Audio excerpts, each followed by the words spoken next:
వైసీపీకి బహిరంగ చర్చకు సిద్ధమా అంటూ కూటమి నేతలు విసిరిన సవాల్ ప్రస్తుతం హాట్ టాపిక్ గా మారింది.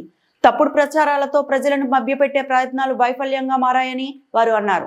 మీకు ధైర్యం ఉంటే స్థలం సమయం చెప్పండి, మేమే అక్కడికి వస్తాం. బహిరంగ చర్చ చేద్దాం. దళితులపై అక్రమ కేసులు, భూములు లాక్కోవడం, మట్టి ఇసుక మాఫియా, వైసీపీ పాలనలో జరిగిన అక్రమాలపై కూటమి నేతలు తీవ్ర స్థాయిలో ఆరోపణలు గుప్పించారు. శాసనసభ్యులు బండారు సత్యనారాయణ చేసిన అభివృద్ధి పనులపై విమర్శించే నైతిక హక్కు వైసీపీకి లేదు అంటూ ఘాటుగా స్పందించారు. కూటమి నేతలు ఈ సమావేశంలో పలువురు కూటమి నేతలు పాల్గొన్నారు. వైసీపీ పాలనపై బహిరంగ చర్చకు మేము సిద్ధమంటూ మరోసారి స్పష్టం చేశారు. ఈరోజు ఈ పత్రికా సమావేశానికి ఇచ్చేసినటువంటి మీడియా మిత్రులు మరియు ఎలక్ట్రానిక్ మిత్రులు అందరికీ ప్రత్యేక ధన్యవాదాలు తెలియజేసుకుంటున్నాం. ఈరోజు ప్రెస్ మీట్ పెట్టడానికి కారణం, నిన్న ఏదైతే ఆత్రేయపురం మండలం నాయకులు అబద్ధాలనే నమ్మి చేసినట్టు మాట్లాడి తప్పుడు ఆరోపణలు చేసి ఏదైతే చేశారో దాని గురించి కొన్ని అంశాల మీద మేము స్పష్టత ఇవ్వాలని కోరుకుంటున్నాం. కానీ తర్వాత మేము చెప్పిన దానికి కూడా వాళ్ళు స్పందించి బహిరంగ చర్చకి సిద్ధపడాలని కోరుకుంటూ, ఫస్ట్గా జగ్గిరెడ్డి గారి గురించి ఎంతో గౌరవంగా మాట్లాడుతున్నారు. మేము అదే అడుగుతున్నాం. ఫస్ట్ ఇదే కొత్తపేట కాన్స్టిట్యున్సీలో గోపాలపురాన్ని దళితుల మీద 18 మంది కేసులకి ఎత్తి సెంట్రల్ జైలుకి పంపించినప్పుడు ఈ ఎమ్మెల్యే గారు ఏమైపోయారు? ఇప్పుడు ఇంకా కూడా ఆ 18 మంది కేసులు కాకుండా తిరిగి ఎస్సీల చేత ఎస్సీ అట్రాసిటీ కేసు, ఊరు వెలివేత కేసు పెట్టించి వాళ్ళ భవిష్యత్తు పాడు చేసి 9 మంది గోపాలపురం దళిత యువకులు ఇవాళ కోట్లాంటి చుట్టూ తిరిగి వాళ్ళు ఎటు కాకుండా బయట దేశాలకు వెళ్లకుండా, వాళ్ళ జాబ్కి వెళ్లకుండా వాళ్ళ జీవితానికి నాశనం చేసిన వాళ్ళు ఎవరో? జగ్గిరెడ్డి గారు కాదా? దానికి సమాధానం చెప్పాలి. రెండోది, ఇవాళ దళితుల భూములు ఎవరైనా ఏ ఎమ్మెల్యే అయినా సరే, ఏ కౌన్సిల్ అయినా సరే బినామీల పేరు రిజిస్ట్రేషన్ చేసుకుంటారు. అలా కాకుండా రావులపాలెం నడిబొట్టు మీద దళితులకు సంబంధించిన భూమి ఈరోజు జగ్గిరెడ్డి గారు సొంతంగా ఆయన పేరు మీద రిజిస్ట్రేషన్ చేసుకుంటాం నిజం కాదా? దీనికి బహిరంగ చర్చకి సిద్ధపడతారా? ఇంకోటి, మూడో పాయింట్, అధికారుల గురించి చెప్తుంటే నవ్వు వస్తుంది. 2019-24 మధ్యలో నేను పేరు ఎత్తకూడదు, ఆఫీసర్ల పేరు, ఎండిఓ గారు, ఎంఆర్ఓ గారు, పోలీస్ స్టేషను, ఇతర నాయకులు అందరూ కూడా వైసీపీ వాళ్ళు తప్పించి స్టేషన్కి, ఎంఆర్ఓ ఆఫీసులోకి ఎవరికైనా ఎంట్రన్స్ ఇచ్చారా? దీని మీద మీరు బహిరంగ చర్చకు సిద్ధమంటే మీరు ప్లేస్ చెప్పండి, మేము కూడా సిద్ధమం. ఎందుకంటే 5 సంవత్సరాల కాలంలో కూడా ఏ ఇతర నాయకులు, ఏ పార్టీ వాళ్ళని కూడా పోలీస్ స్టేషన్ దరిదోపులు కాదు కదా, ఎంఆర్ఓ ఆఫీస్ చుట్టూ కూడా తిరగనవలేదు. దానికి మీరు ఏం సమాధానం చెప్తారు? పైగా ఒక అధికారి ఉండి, ఎండిఓ మండల డెవలప్మెంట్ ఆఫీసర్ అయి ఉండి కూడా ఆవిడ అధికారులు కలిసి, మీ నాయకులు కలిసి బిజినెస్లు చేయలేదా? కాంట్రాక్టులు చేయలేదా? దానికి మీరు చర్చకు సిద్ధమా? ఇంకా చెప్పాలంటే చాలా ఉన్నాయి. అదే బ్రాంచ్ షాపుల గురించి చెప్తున్నారు. మండలంలో, తాలూకాలో బ్రాంచ్ షాపుల్లో షాపు ఇచ్చి దాని మీద మీరు ఎంత కమిషన్ తీసుకున్నారు షాప్కి, నెల మీ జోబులోకి ఎంత అడిగింది, దాని మీద కూడా చర్చకి సిద్ధం. మీరు రెడీ అయితే 4 సార్లు మంచి మనసుతో ఎమ్మెల్యే గారు ఎప్పుడు కూడా ఏమచ్చలేదు బండారు సత్యానందం గారి మీద. అతి తక్కువ కాలంలో వేలాది కోట్లకు అధిపతాయని మీ ఎమ్మెల్యే గారు, మాజీ ఎమ్మెల్యే గొప్ప కూడా, ప్రస్తుతం మా ఎమ్మెల్యేలు గొప్ప, దానికి కూడా సిద్ధమని నేను బహిరంగంగా మిమ్మల్ని అందరినీ కోరుతున్నాను. అలాగే ఉపాధి హామీ పనుల్లో మీ కార్యకర్తలకి ఎంతమందికి పనులు చేయించుకోకుండా ఆర్డర్ వేసుకుని మీరు డబ్బులు గుంజుకున్నారో మా దగ్గర అంతా లిస్ట్ ఉంది. దానికి కూడా మీరు సిద్ధపడతానంటే మేము కూడా రెడీ. అదే ఇంకో విషయం, అమాయకులైన ఆరోగ్యం సవ్యంగా ఉండి అంటే అనుకూలించినా కూడా మీకు పెన్షన్ రప్పిస్తామని సదరన్ సర్టిఫికెట్లు ఇంచుమించు 30,000 నుంచి 50,000 వసూలు చేశారు.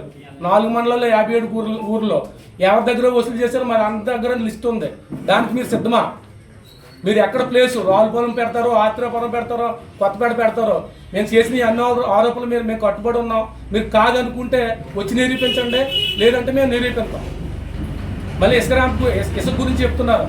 మీ హయాంలో లారీ ఇసుక 40,000, 30,000 ఉంటే మా హయాంలో సామాన్యుడు కూడా అందుబాటులో 5,000, 6,000కి తోలుకెళ్ళారని మీరే చెప్తున్నారు.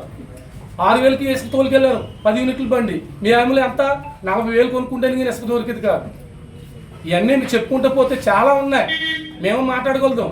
కానీ ఏంటంటే మాకు విజ్ఞత అడ్డొస్తుంది. మా నాయకుడు ఎప్పుడు కూడా ఒకరు విమర్శించకండి, ఒకరు జోలికి వెళ్ళకండి నేను ఎప్పుడు కూడా మా నాయకుడు ప్రోత్సహించడం. కానీ నిన్న మీరు ఆరోపించారు కాబట్టి మేము సమాధానం చెప్పవలసింది కాబట్టి మా పార్టీ తరపున 4 మండలాల నుంచి మా నాయకులందరూ సిద్ధం.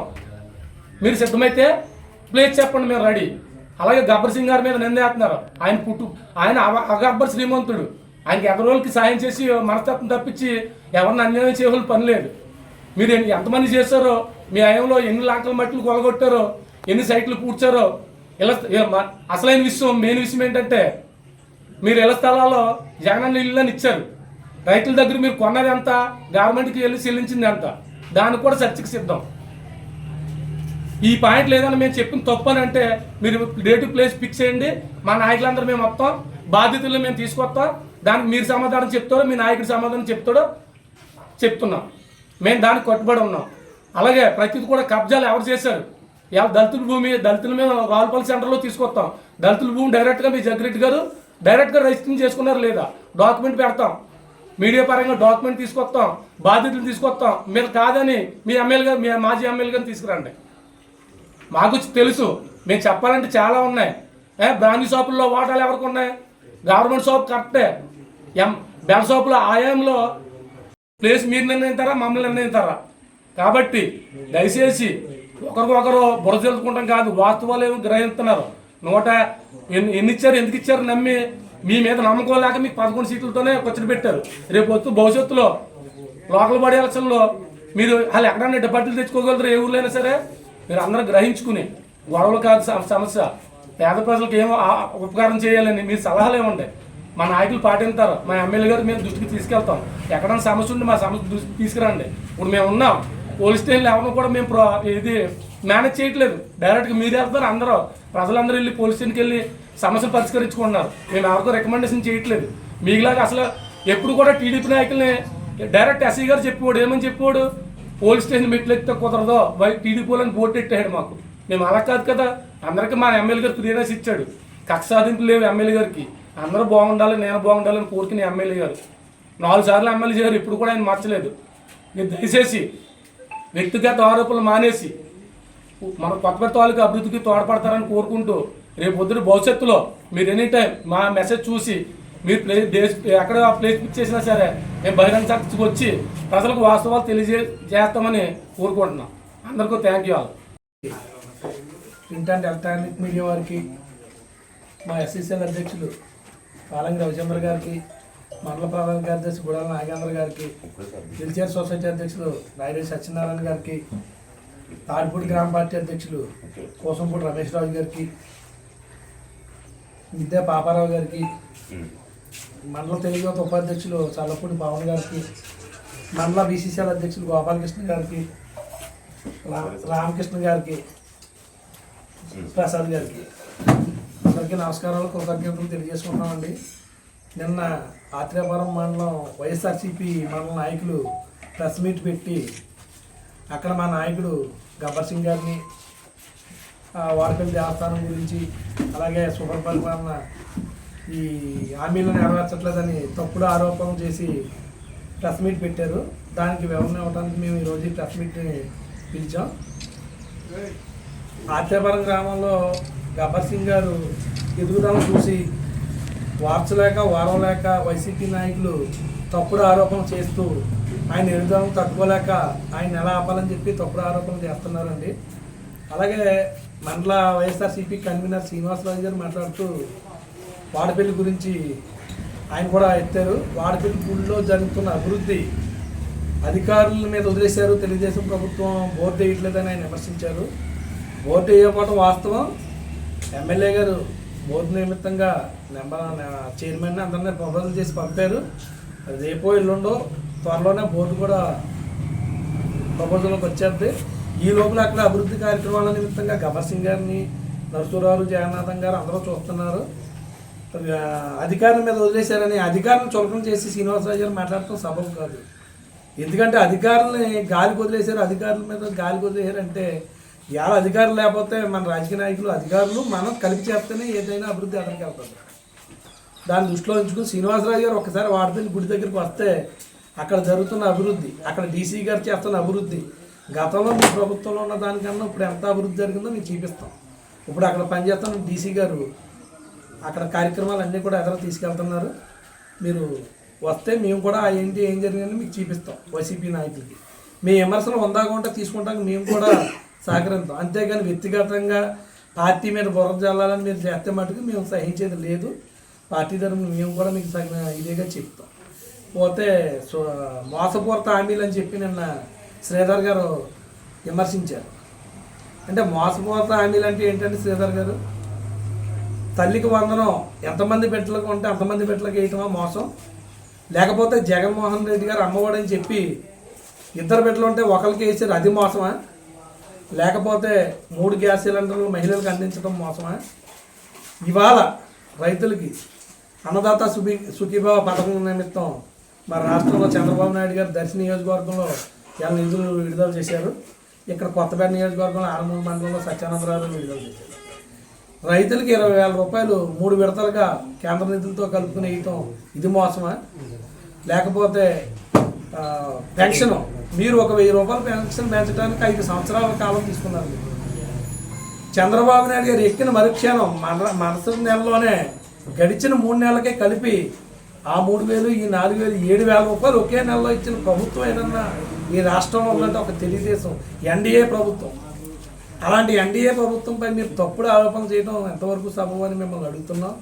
మీరు అలాగే కొంతమందిని వాళ్ళని విమర్శించడం తాగదు, వీళ్ళు విమర్శించడం తాగదు. మీ విమర్శలు కరెక్ట్గా ఉంటే మీరు కూడా సలహాలు ఇవ్వండి. ఇక్కడ ఏదైనా ఇబ్బంది ఉందో చెప్పండి, చేస్తాం. గుడి దగ్గర అయినా లేకపోతే ఇంకోటైనా చేయడానికి మేమే ఇబ్బంది లేదు. కానీ మీరు వ్యక్తిగతంగా పార్టీల మీద బురదలుదామని మోసపూరిత హామీలు 56,000 మెజార్టీతో నగ్గారు. 3 పార్టీలు కలిస్తే నగ్గారు, లేకపోతే 0 అంటారా మన శ్రీధర్ గారు? సార్ మీరు 0, 3 పార్టీలు ఎందుకు కలిసి? మీ పార్టీ నాయకుడి విధానాలు నచ్చక, మంచోడు కాక, మీ పార్టీ విధానాలు నచ్చక అన్ని పార్టీలు కలిసినాయి. మీకు 0, మీది 0. రేపు 29లో కూడా మళ్ళీ మీరు 0. అందులో ఎటువంటి ఇది లేదు.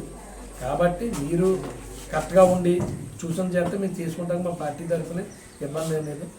మా నాయకుడు, మా నియోజకవర్గ శాసనసభ్యులు సత్యానందరావు గురించి ప్రజలందరికీ తెలుసు. అజాత శత్రువు ఆయన. ఎప్పుడూ కూడా అభివృద్ధి తప్ప కక్ష సాధింపులు, కేసులు అసలు ఎప్పుడు అంటా ఆయన నోటంటా మేము వినాం. ఈ నియోజకవర్గంలో గత 5 సంవత్సరాల్లో మీరు ఎంతమంది మీద కేసులు పెట్టారో, ఇప్పుడు ఈ 14 సంవత్సరాల్లో సత్యానందరావు గారు ఎవరి మీద కేసులు పెట్టారో మీరు చెప్పండి. కక్ష సాధింపులు అంటున్నారు కదా, ఏ ఒక్కరి మీద సత్యానందరావు గారు పోలీస్ స్టేషన్కి ఫోన్ చేసి నా మనిషి కాదు ఇబ్బంది పెట్టిందని ఎప్పుడూ అనలేదు. అలాగే శ్రీధర్ గారు అంటారు, జగన్మోహన్ రెడ్డి చంద్రబాబు నాయుడు గారు వైసీపీకి ఓటేద్దని అంటున్నారు. నేను శ్రీధర్ గారు ప్రెస్ మీట్లో చంద్రబాబు నాయుడు గారు వైసీపీకి ఎందుకు వేయమంటారని ఓటు? వైసీపీ పార్టీకి వేయొద్దని చెప్తారండి. దాని తప్పుకని చెప్తున్నారు శ్రీధర్ గారు. అవన్నీ చూసుకుని మేము మా అభివృద్ధి కార్యక్రమాల్లో ఏమన్నా లోటుపాట్లు ఉంటే చెప్పండి, కలుపుకుని అన్నీ చేసుకుంటానికి మాకు ఏ ఇబ్బంది లేదు. మండల నాయకులు అందరూ, నియోజకవర్గ నాయకులు, మా ఎమ్మెల్యే గారితో చెప్పి అలాంటి అభివృద్ధి కార్యక్రమాన్ని ఉంటుంది. తెలుగుదేశం పార్టీ అని సభాముఖంగా మీకు తెలియజేసుకుంటాం.